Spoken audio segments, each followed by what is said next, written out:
Okay, thank you so much, guys. I think now with these people in, but I'm still waiting for our case presenter to log in.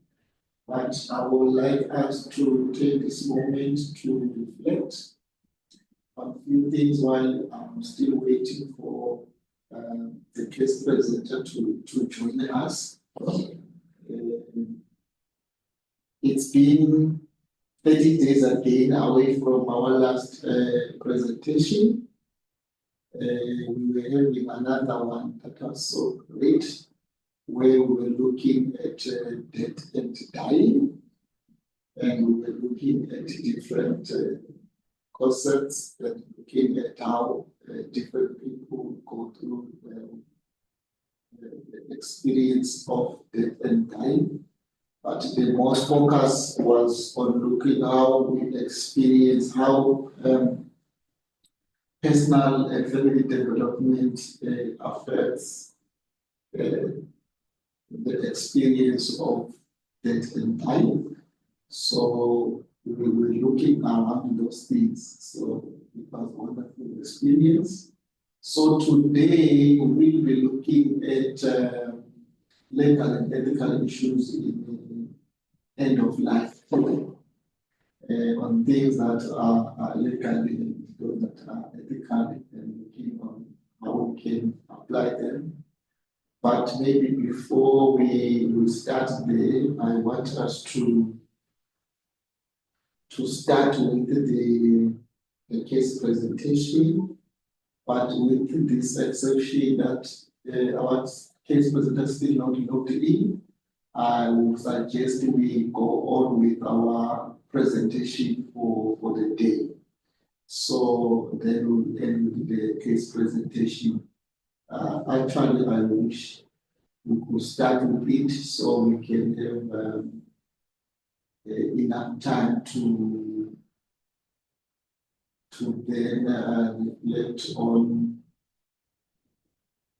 those important issues in our case presentation. I'm looking at something here.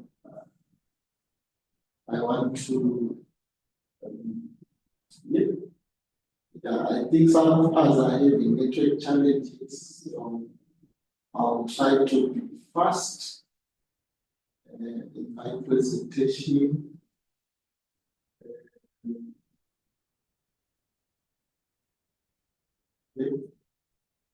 I want to set it like this.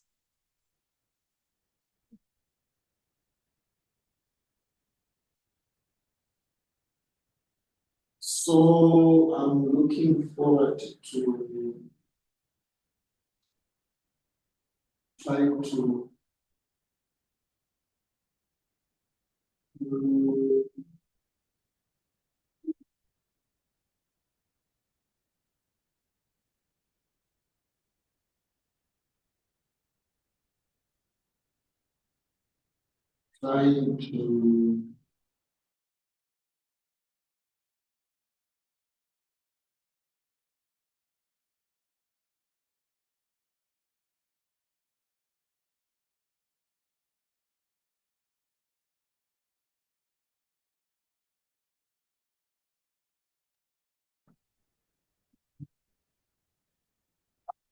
see my slide this side. Something I want to do so I can be able to also. Okay. Can you see my presentation?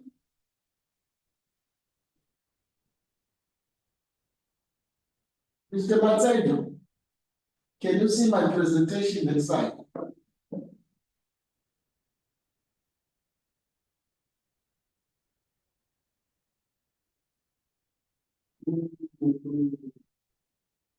Mr. Matsaino.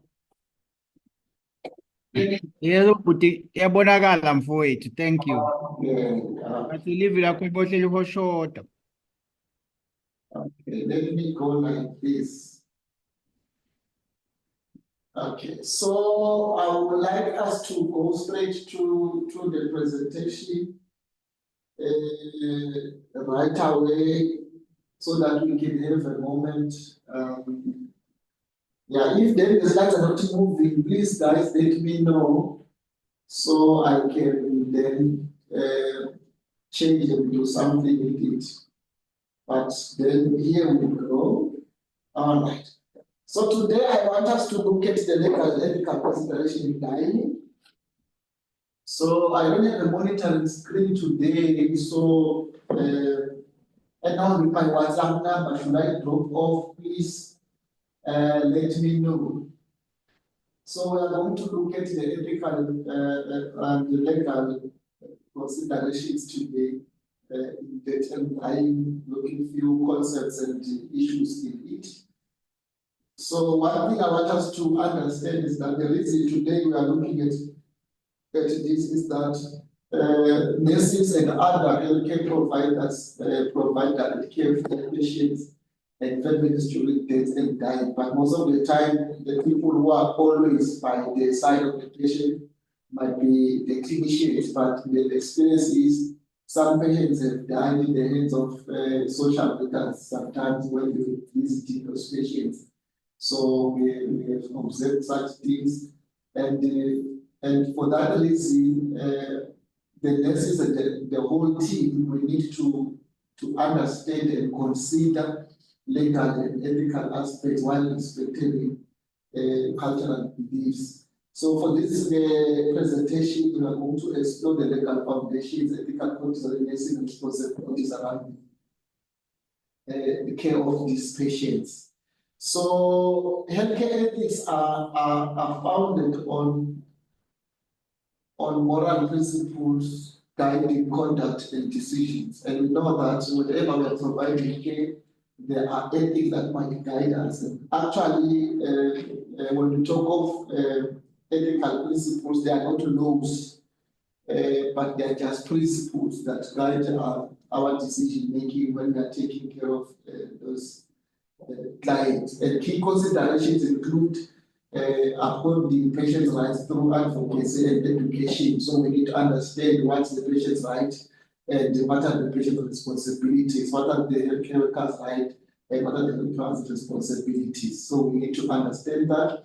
And it should include ensuring confidentiality about protecting sensitive health information. We are living in a world whereby data has become gold, and it's very important that we protect data. We thank God that in our country it has developed, and now there are systems that are guarding clients and patients' information safety, so that our patients are protected and patient information is kept very well. So this can be written or verbal information. Clinicians need to consider that this must be considered. And then obtaining informed consent for all treatments and procedures also form basis of this. So these are the critical key considerations when we're talking about healthcare ethics. So that every time that providing care to patients, let's not just treat them as just animals, but let's treat them as humans and always acquire and get informed consent or whatever procedure or decisions to be made. It must be made central to the patient. So the patient is the center of every care provided to the patient. And then this also may require us to have some resources allocated, and this requires us to have a balance of individual healthcare workers with the population need. We need to understand the burden of disease where we are, because sometimes ethics are broken because of what we call imbalanced healthcare worker and patient ratio. So there are more people who demand the care, and then there are chances that ethics will be broken. And then addressing the disparities to provide equitable care for all patients. This is very important, that this must be also addressed when we are dealing with the care. Legal considerations for nurses or healthcare involve assisting patients in understanding and verbalizing and documenting their wishes for care at the end of life. So these are the things we need to understand as clinicians, that we need to assist the patients One, to understand, and two, to verbalize, to share and document their wishes. You know, there's nothing so profound like helping someone when you know their wishes and respecting them. When living in an African culture, they say that the last wishes of the dying person are very critical and very important. So we need to know that we have to be involved in assisting these patients as clinicians and understand and verbalize and document these things. So we need to help them. One, to understand their own wishes, even the families understand the patient's wishes, and we need to understand their family wishes, and then help them to tell us, to share. You find that patients are dying, but they cannot share what their wishes are with their family. So we are here to facilitate those activities. And these legal documents that then become like the power of attorney. So these are documents written by the patients to express their wishes. And then these legal documents are crucial whether a death is anticipated or sudden, and whether a patient is old or young. So when the legal and these legal documents are in place, like the power of attorney or any other available, they are very critical to the care of the patient. And as clinicians, we are essentially providing education on advanced care planning and involving the family as appropriate and as possible as we can as clinicians. So those things are very critical when we are thinking of advanced care planning. And then we move to one of the things that we need to understand, which is advanced care planning or advanced planning documents. So we need to be proactive when we do deal with ethics. So in part of the ethical area, we have these documents. So when we look at the issues of advanced document that the patient needs to be in place. I know in our context, Eswatini, you may find that these documents are not available very much. Even our healthcare system is not yet passed the bill, which will help patients to have these documents at some point. But even if they are not there, we need to understand that patient has the right. I asked one of my fellow learned friends from the law society, the legal aspect, and he said to me, I was asking him if in Eswatini we have a law on what we call this mental health capacity. And then he informed me that in fact we don't have that mental health capacity to make decisions. But we have what we call common law that says everybody has the right to make a decision unless proven wrong or unless proven not capable. So one of the documents which I understand is the advanced narrative, which may include what you call the living will. This is a legal document detailing the specific interventions a person wants and doesn't want if incapacitated. And this one is legally binding. If in your facilitation will present, because people now are very learned, they know what to do. Advanced care directive only we cannot be obtained somewhere else. This one will include legal advice, and it must be signed. So also we have what we call physician order for life-sustaining treatment. So personal directive for medical care of those with terminal illness and limited life expectancy. So this one is a voluntary document, but I will explain it better in the next slide. It's a voluntary document made by the patient, but there's a physician order for life limiting, and it's a personal directive. It's not legally binding. So it's what the patient needs for medical care for those with terminal illness and limited life expectancy, but I will explain it well in the next slide. And then we have what we call DNR, the most common one. People will make tattoo with the DNR, but that's not what it is. It's a directive stating no CPR or intubation of heart, if heart stops or breathing. You know, even we have another one for what we call one for no ventilation. So That one is very critical to know that patient can have those documents, and sometimes if they don't have, we need to know their wishes there. And then we have the end, which is the AMD, which is allowing natural death. It focuses on allowing natural dying process rather than withholding treatments. So these are the documents that we can assist patients to have. So the physician order on the post. This one is the form that is one optional, and each country can adopt and standardize for efficient and respectful end of life. So this one safeguards the patient's integrity and dignity at the end of life. So each organization or facility or country can adopt one to be standardized in a national level and then can be used to safeguard the end of life. And one thing we need to understand is what this document contains. It contains these 4 things in it. One, it contains the preferences of the patient wishes in terms of hospital transport preferences. Some patients, I've seen them in my experience in palliative care, they will say that when I'm end of life, I don't want to be transported to hospital. And then that form will help them fill in there to say and let everybody know who would say when I'm in my end of life and I'm incapacitated to make a decision and I'm approaching my end, I don't want to be transported to hospital. So it is contained in this physician order 5. And then also in the file, it documents resuscitation wishes.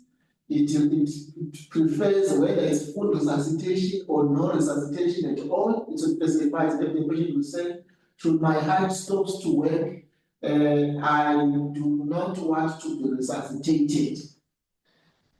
And then it also carries the medical treatment wishes. Sometimes we call them advance directive to advance refusal of treatment.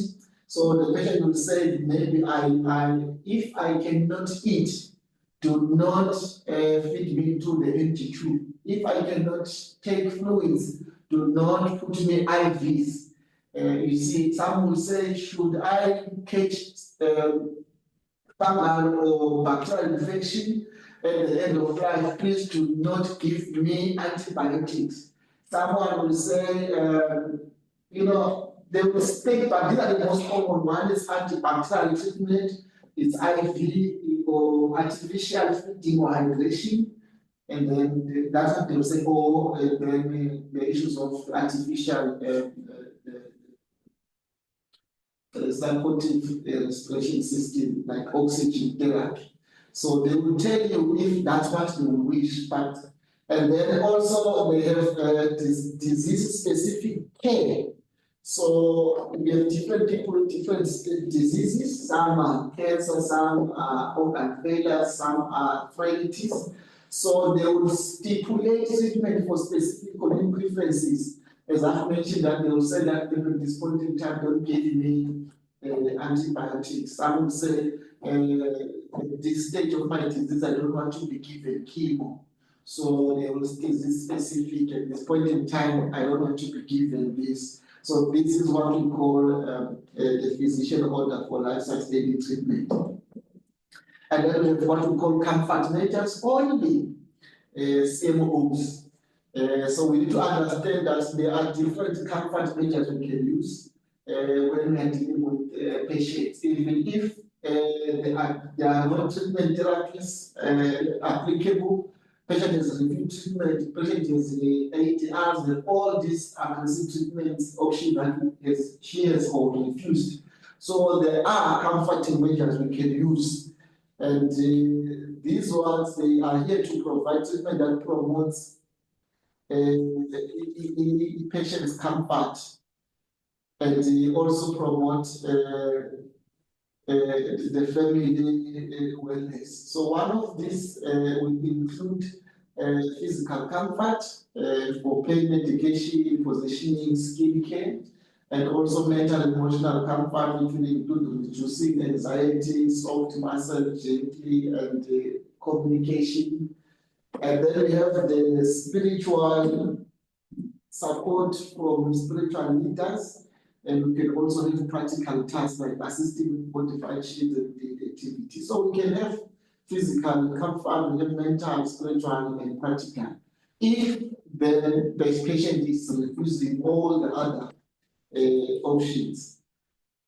And then we have the end of life interventions that are common, that we know. And there are interventions for pain, there are interventions for breathing, there are interventions for skin irritations, there are interventions for, wait a bit.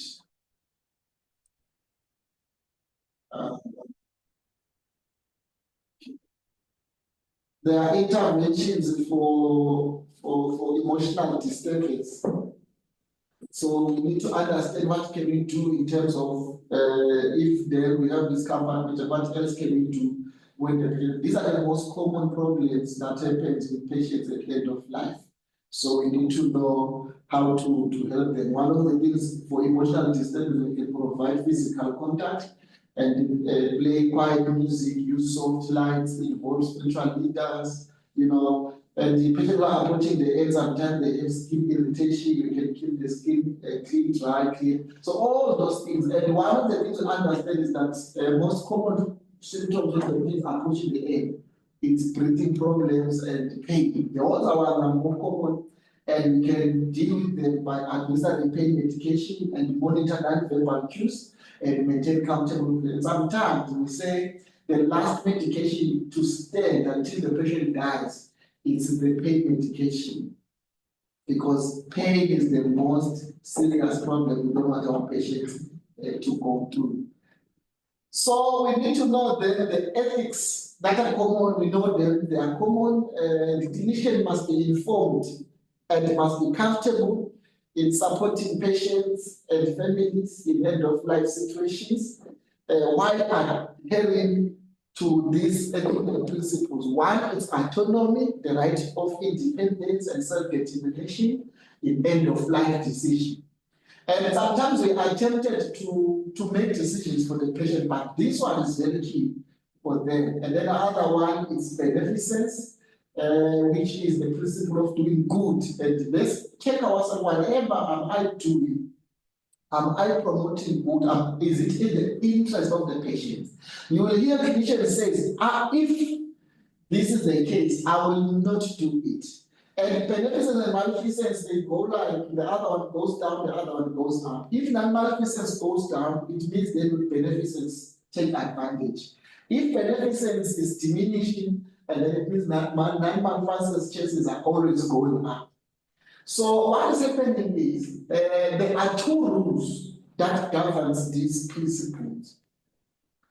Okay, actually, before I explain about the rule, let me explain that another principle is justice, which is ensuring fairness, equitable treatment.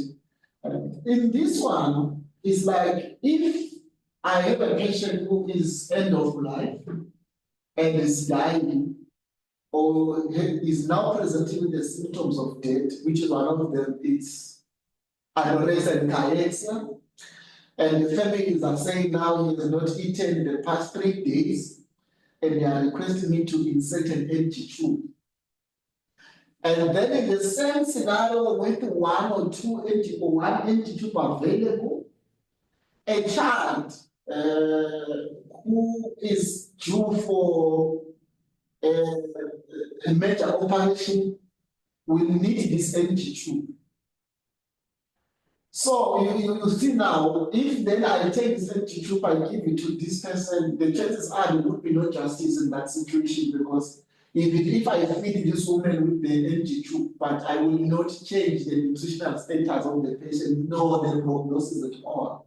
So then you are wasting the resources. Sometimes, because we fail to balance the ethics and this ethical principle, we find ourselves using all resources that we have and continue to complain by lack of resources. And sometimes the root cause of lack of resources in our facilities is not supply chain, but it's utilization issue and understanding of this ethical principle, when to use what and how much and why.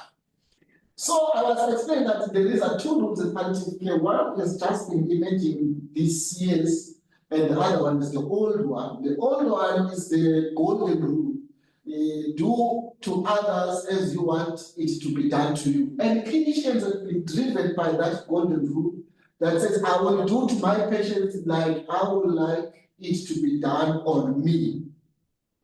But then we have a special new rule now. They call it a platinum rule. You can Google and find out this rule. The platinum rule says, when they apply it in palliative care, it says that do all that can be done to the patient, that the patient wants it to be done into them.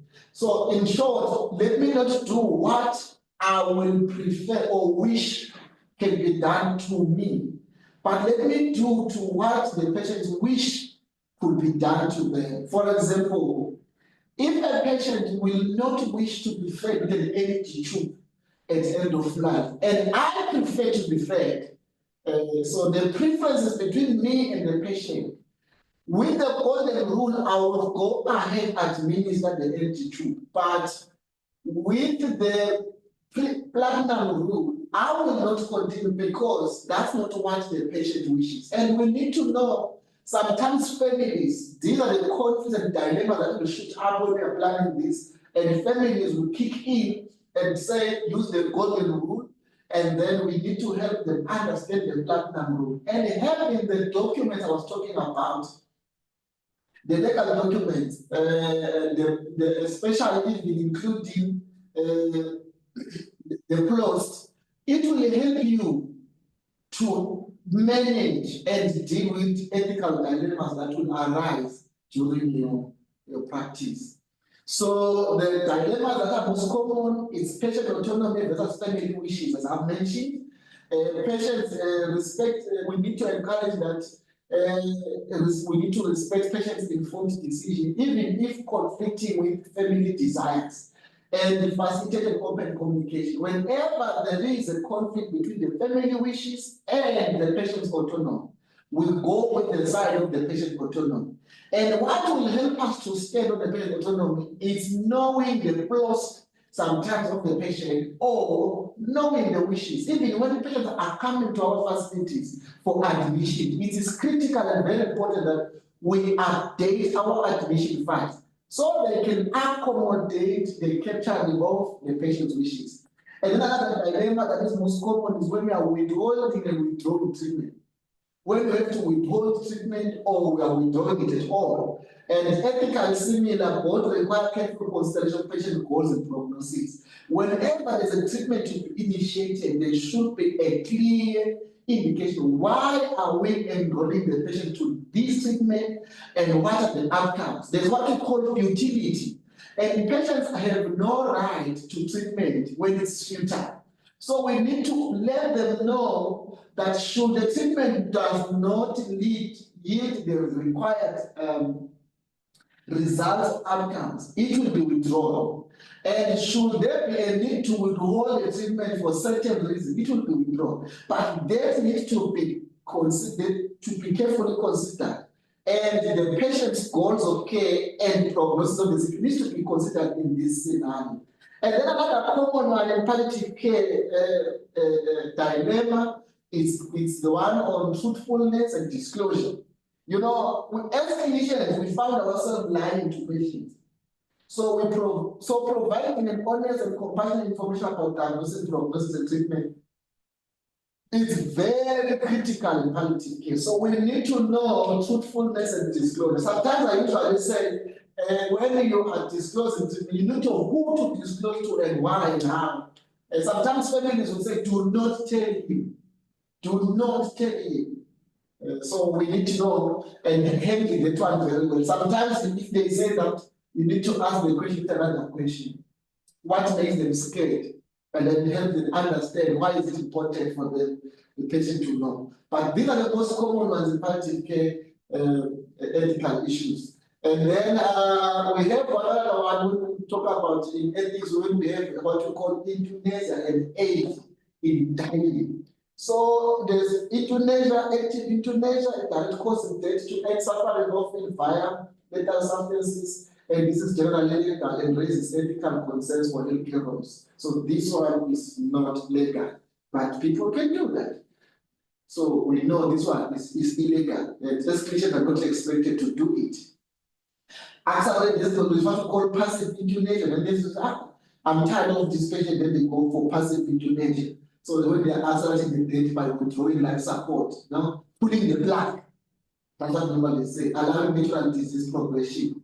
Often legal and ethical when respecting patient wishes and directive. So we need to understand that one. This one can be legal and sometimes ethical when it comes to respecting patients' wishes and directives. So we need to know which directive are we following when we are doing that. Then also called medical aid in dying. This one is voluntary euthanasia. A physician will provide a legal medication for a temporarily ill, competent patient to self-administer for peaceful days. I will give you a $100. You will go home. Don't tell me what to do with it, but this is the medication. You see, so that's what we do. And but I'm just making an example of Barcelona. But in other countries, you find that there are drugs or medications that can be given, like in other countries like Netherlands. This one is permissible. I was getting it last year. In England, they passed a bill that also goes to this voluntary euthanasia. In the US, in some states, like in Washington, D.C., some of the cities, Oregon, they have this illegal. So, but in our country, so I think this one is not yet legal, that I can give a drug that I know it will lead to death. I cannot do that. So then, but in understanding euthanasia, clinicians sometimes and family members and patients will associate palliative care sedation with euthanasia. Actually, palliative physician means administration of pharmaceutical agents to reduce consciousness, given intravenous or subcutaneous orally every time. And we usually administer palliative care sedation at end of life to help the patient die peacefully, but not hasten or delayed death. Now, palliative care sedation neither hasten or delayed death. So it's just to help the patient have time to relax and calm. So the purpose appropriate for severe intractable pain at end of life, exactly, and relieves emotional and suffering and physical discomfort. That's the sole purpose of administering palliative care. And sometimes they use this depressant drugs to achieve that. So the adjuvants, they use them to achieve sedation. So some patients, they are like, and then they will conflict palliative care sedation as what? As euthanasia. For that reason, some patients they refuse to take morphine because morphine has this respiratory suppression effect. There's what we call in palliative care H1 effect, whereby then we have this drug like morphine. We are giving morphine for pain control, but then we know that one of the side effects of it it's respiratory suppression or depression. So there we don't want the respiratory depression, but we're giving it for that. So it comes with the unintended effect, but we are using it for the other. So yeah, and then also it relieves emotional suffering and physical discomfort. So when the patient is approaching the end, one of the drugs that the patient may need to remain with and ensure the patient has is the opioid, especially morphine. And if you have the immediate release at end of life, it will do good in relieving respiratory distress. It's lower doses, and then it also deals with pain. And then the intention of it is to provide comfort, focusing on beneficence and non-maleficence. That's all what we are doing when we are providing. And improve quality of life during the end of life period. We want the patient to have dignity and comfort. Remember, the bigger definition of palliative care is for comfort and relief of suffering. And then the nurse's role at this point in time is carrying out medication orders while assessing personal comfort and level in providing this care. And most of the drugs that are here are prescribed by physician in our countries and other countries, palliative care nurses can go ahead and prescribe them. Okay, how do you make a decision? I will not detail much, but one of the things to make a decision, you can follow this framework. One, you need to identify the ethical dilemma that is here and clearly define the conflicting value or principles like the ones I've shared in the previous slides, and get the relevant information, identify the stakeholders that are involved in that ethical dilemma, and explore options. There's always different options to deal with the situation. There's no one way. There are always options, and apply ethical principles in coming up with the correct decision. Use beneficence and malfeasance, autonomy and justice. If am I doing that? Am I promoting autonomy? Am I promoting beneficence? How am I removing malfeasance? How am I promoting justice with this? And then you make a decision with it. And then at the end of the day, evaluate the outcome, do some evaluation. If it was medically based, do some evaluation. Few days down the line, do some follow-up with the patient and check, was the decision ethical? Has it yielded the outcome that was desired?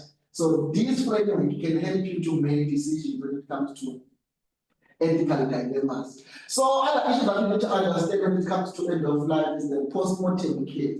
It's very important that we provide. And this one has to do with the physical care documentation and family support. So we need to do that, document. And sometimes we remove this physical, we remove these accessories that were there. And the autopsy plan, we prepare the bodies for that, and then we document those results and keep them very well, because sometimes they have legal implications of it. And then always create a peaceful space for family viewing. And remove medical, apply clean evidence and respect cultural beliefs of the family members. So it's very important that we do that. Sometimes in other countries this has become legal, but I remember when this bill, this was a health bill that was proposed. I don't know what has been handled in Parliament, but it has to do with even organ donation. So one of the things we need to understand in ethics is that some patients will deal with organ donation. And when they are doing that, there is always a legal way to follow it, and there's a consent and death certificate and all that. So we need to understand that when we're dealing with organ donation or any documentations in palliative care, especially end of life, the first case in consent occurs when individual signs up as a donor before death. And without this, family members can decide the organ donation. But in our culture, it's not really yet come, but we may never know. As clinicians, we need to shape our mind. Some patients will say, I will not donate my organ, but we don't know in our state now how we can handle it. I think proper inquiry can help you to do that, but in our country, we don't have even facilities to hold viable organs. And then also, after death has happened in the end of life, this legal that those patients have a death certificate. And then if ever happens, autopsy needed for those patients who have gone for autopsy, those medical examinations need to be determined. And those evidence or reports need to be kept confidential because they have legal implications. Otherwise, thank you so much for this. I think this is the end of my presentation on this issue of ethical principles. So I don't know if anyone can add something. I have a minute or two before we move to our case presentation for today.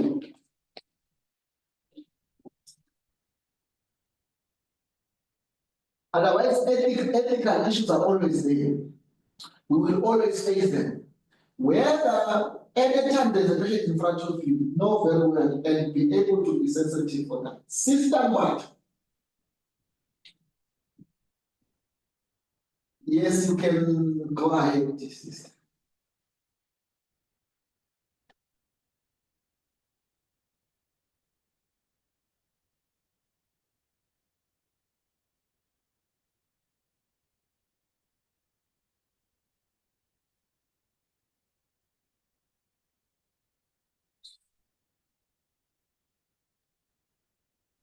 Am I still on? I don't know. I don't know. has collapsed.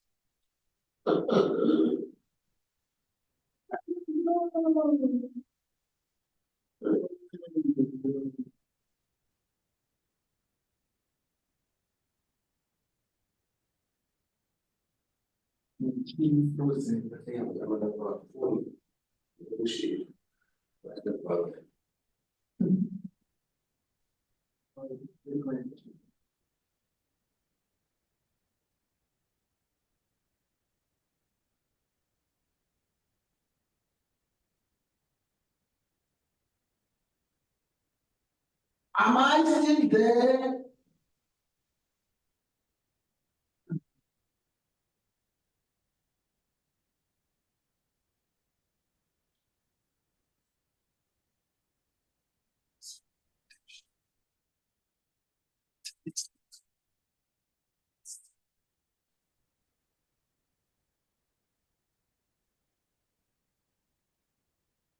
So please go ahead.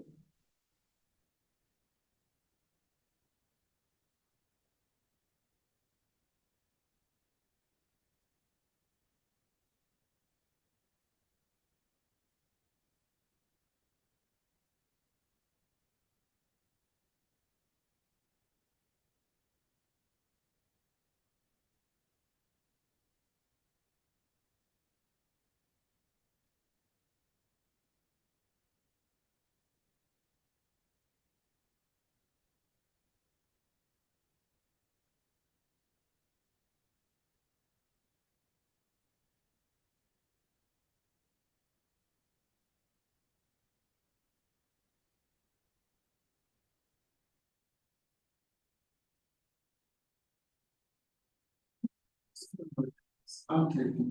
All right. I think without any question or addition, I'd like someone to share if you have ever had an opportunity to face an ethical dilemma in your practice. Is there one who has faced it? I'm preparing for us to have the case presentation right now.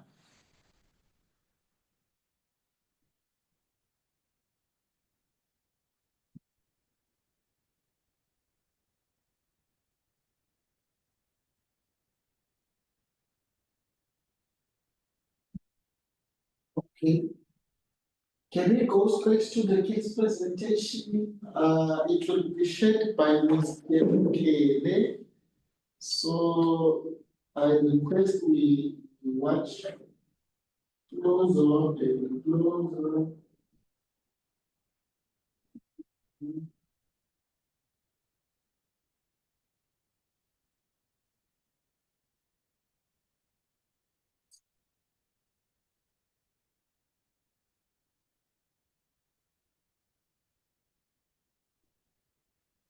To share the case presentation for Mr. Kele. Please bear with me a few minutes. Few minutes.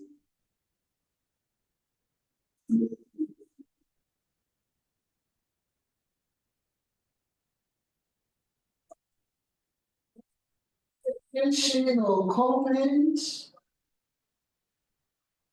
You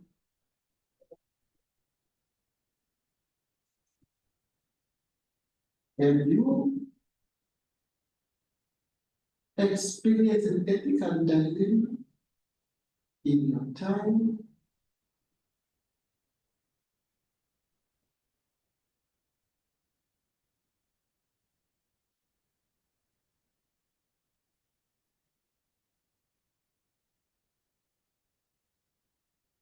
Have you experienced an ethical dilemma? How have you dealt with it? Mr.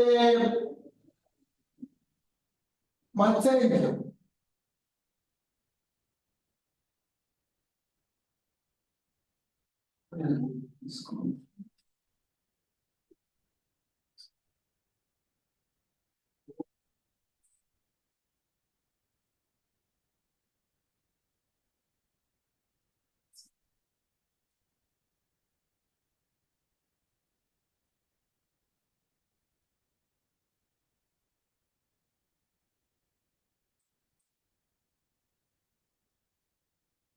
Still trying to open.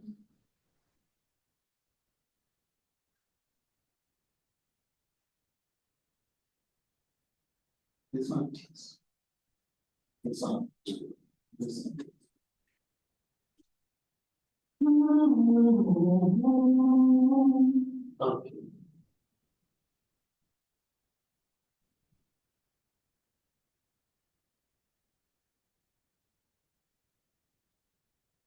I am trying to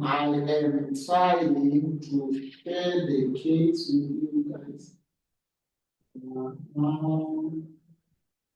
There we go.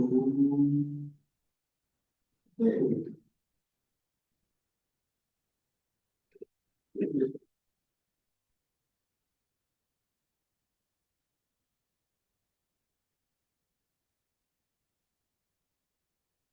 Can you see the case presentation?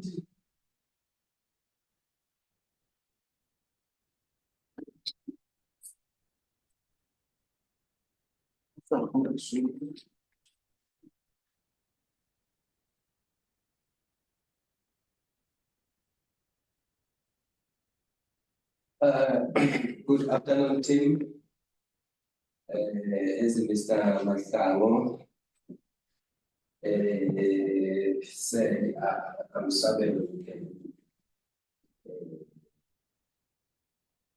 the Bombo region.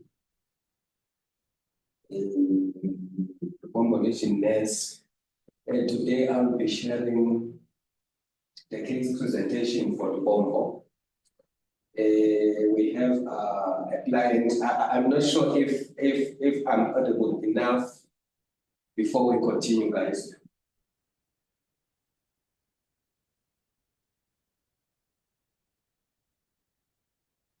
Okay, we have our patient here. It's a female. Actually, it's a new case. When we did our home visit, it's a new case. The patient is 34, and she is cynic. So the patient was diagnosed with the cancer of the vulva. And when we did our home visit, the patient was not stable. Also, there was a deteriorating stage in some way.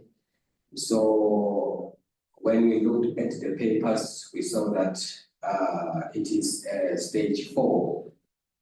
So the phase the condition is deteriorating. So, but in functionality status, the patient was on ECOG 2 during our visit. So the main problem with our patient, there was challenges from the family members, particularly the brothers, where the disagreement regarding the prognosis and the treatment decisions. So some felt like they need to explore other options, treatment options. Some of them were not satisfied about the information that was given from the hospital. So when we did our home visit there, we find the patient was complaining of nausea and vomiting for 8 days. So there was nothing that the patient was eating through that time. So that condition was accompanied by weakness of the body. That was reported by the caregiver. There was a mild headache that the patient reported to us, a little bit of dizziness and numbness, especially in the extremities, in the palms and on the soles of the feet. So there was also the pain in the lower abdomen, and the pain score there was 10 over, 8 over 10, and the pain occurred for over 10 days. So, and when we did our assessment, pain assessment, there were 2 types of pain. There was a visceral pain and the neuropathic pain. Under the visceral one, it was the lower abdominal pain there, and it was occurred for 4 months now. And the description of that pain was burning at that time, and it was constant. Also, the impact on functionality there was severe. When we found the patient, when we inquire about the medication, we found that the patient is on strong opioid morphine, and also the pain was the payment on the pain was partial. So that was then sometimes it cannot work, sometimes it works, sometimes takes more time, sometimes short time. It depends on the condition now and again. So under the neuropathic pain was pricking on the palms and on the soles, and also the duration was 8 months now. The severity, the pain score was 5 to 6 over 10. It happened for quite some time because it is a constant pain, and also the impact on functionality was moderate. The patient was using adjuvants by then because we find amitriptyline in there. The patient that was using it was working partially.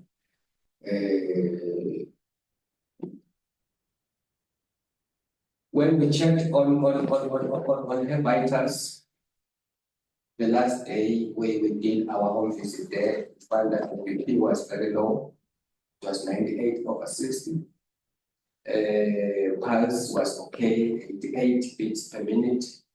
The temperature was normal, 36.6 degrees centigrade, and also the respiratory rate was 17.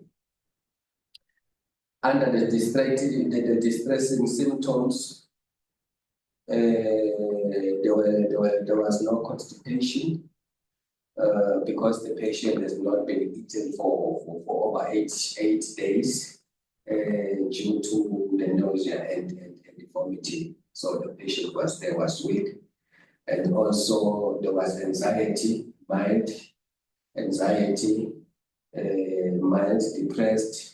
Also, the fatigue there was moderate,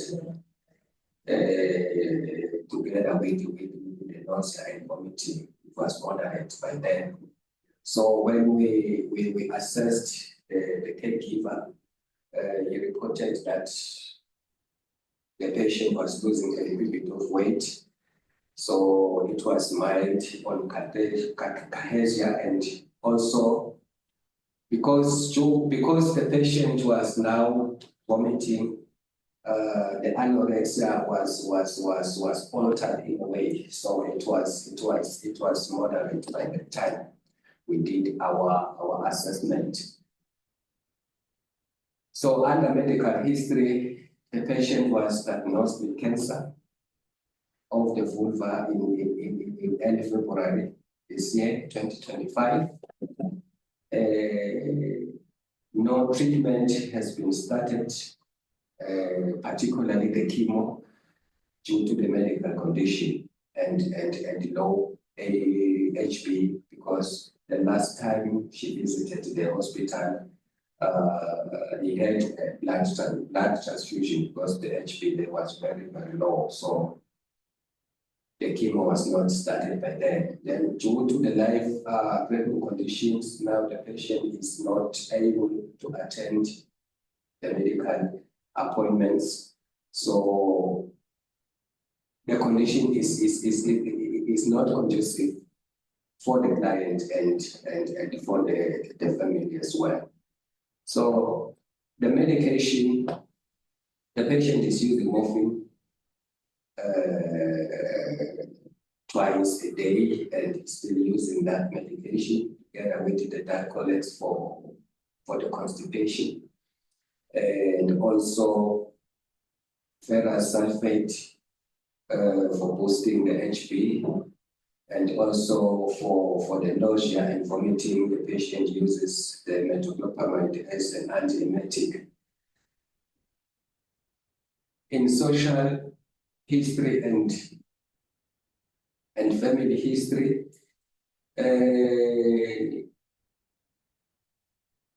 the cost and the hospital cost, the cost associated with the hospitalization there was overwhelming to the patient. The patient is far from the hospital or from the clinic, so access to the healthcare there is very difficult, because sometimes the patient may need a vehicle to transport her to the hospital, which the vehicle will need money, which they don't have at the moment.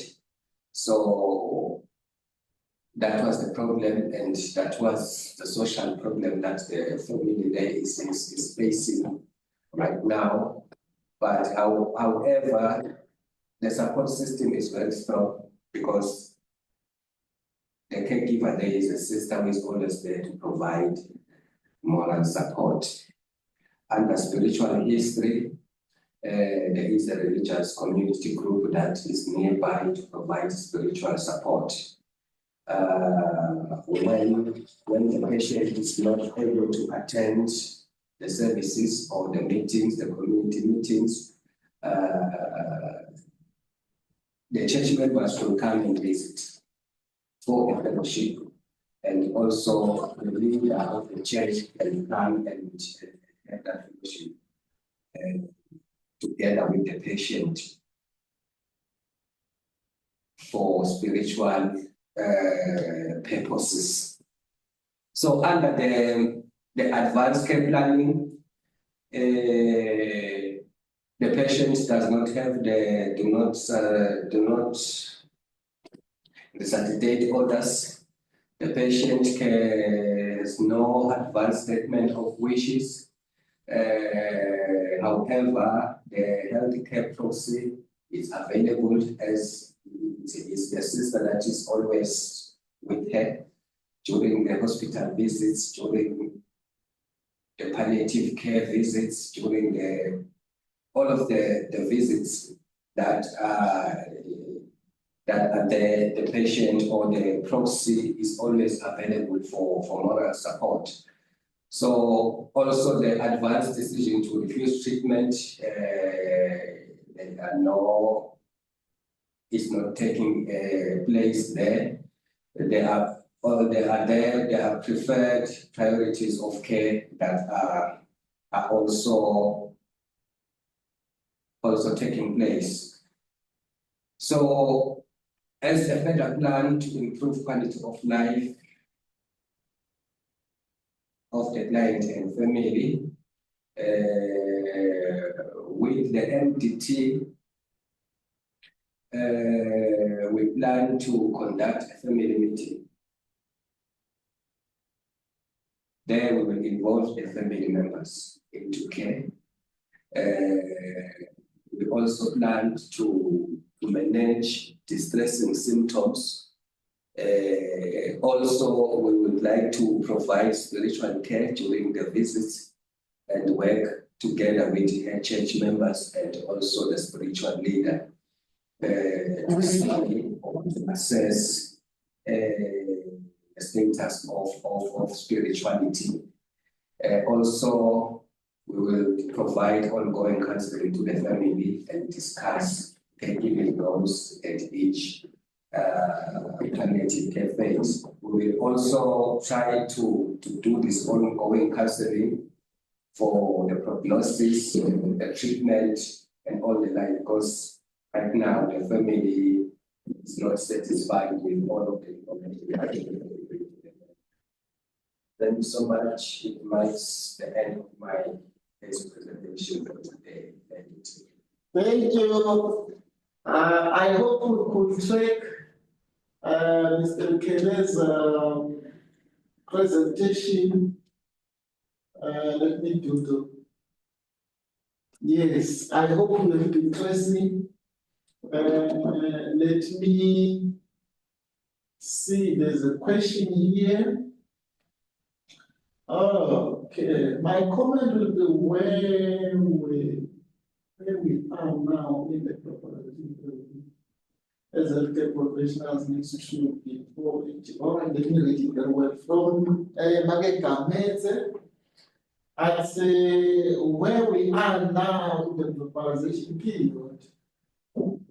As healthcare professionals, we need to be proactive with the issue we are discussing today. People are tending to demand or prefer death than going through the process while we say we are managing pain and improving quality of life. And this is going to challenge our beliefs and ethics a lot. Thank you, Mary, and that's true. We are going for deeper and deeper, and we are hoping for the best. For example, this case we are in today is one of our classical cases that is a combo of issues to consider as clinicians. The team are glad that they are considering an MDT where they will be able to get the clarifications, but maybe to help understand what Mr. Kele presented about this patient. It's a patient with CA vulva, and prognosis-wise, this patient is doing between stabbing and deteriorating. I don't know which one is which. Mr. Xandino's blatantly. And but currently he can mobilize, though with the limited self-care. He cannot do much, so that reason we speak of too. So that's what is more prominent about this patient. And then otherwise we are seeing the distressing symptoms that are coming with this patient due to this condition she is going through, and the issues of headache and then the extremities. And these are some of the issues. But what is most common is that when the team see he has these types of pain that are moderate to severe. And however, we are glad that she has the pharmacological management of the pain. So I don't know what people would like to say, but as far as the today's topic, we understand that this is one of the cases we may need to identify the prognosis very well through the MDT and doctors' consultations, and then engage the families, at least with the pros in terms of transportation to hospital, in terms of medications, in terms of aggressive interventions, all those things, so we can see if these patients will qualify. So to avoid the family members to go to distress when the patient is deteriorating, or should this patient die, what would be happening to her? So that's what I can share. But now let me leave it to you. Anyone who may want to comment on this case?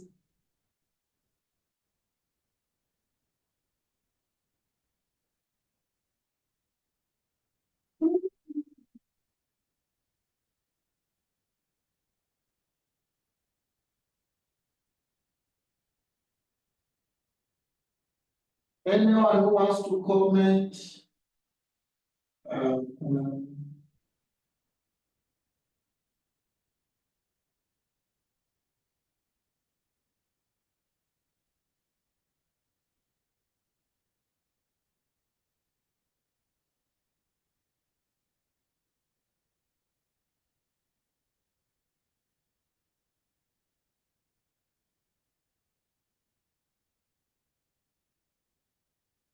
The absence of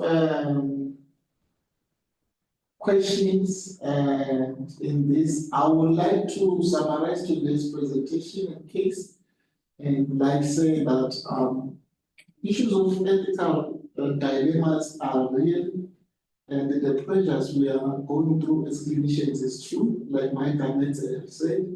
And we need to upgrade ourselves and understand that we are here to serve the clients and the client's interest. And one of the things to understand what clients are going through is to allow them to share their concerns and preferences with us. In that way, you will be able to understand what patients really want and how patient can be helped. There's nothing so painful like helping somebody the wrong direction that you wish to do. And one of the things is when you adhere to ethics. There's more technology coming in, there's no more advancing in medicine, and sometimes we end up giving much than what is required because of the ethical issues. So we may need to deal with. So today we covered the dilemma, we covered the advanced care document, we introduce also the closed, which one that is a voluntary one that helps safeguard the patients, which is promoting comfort and family.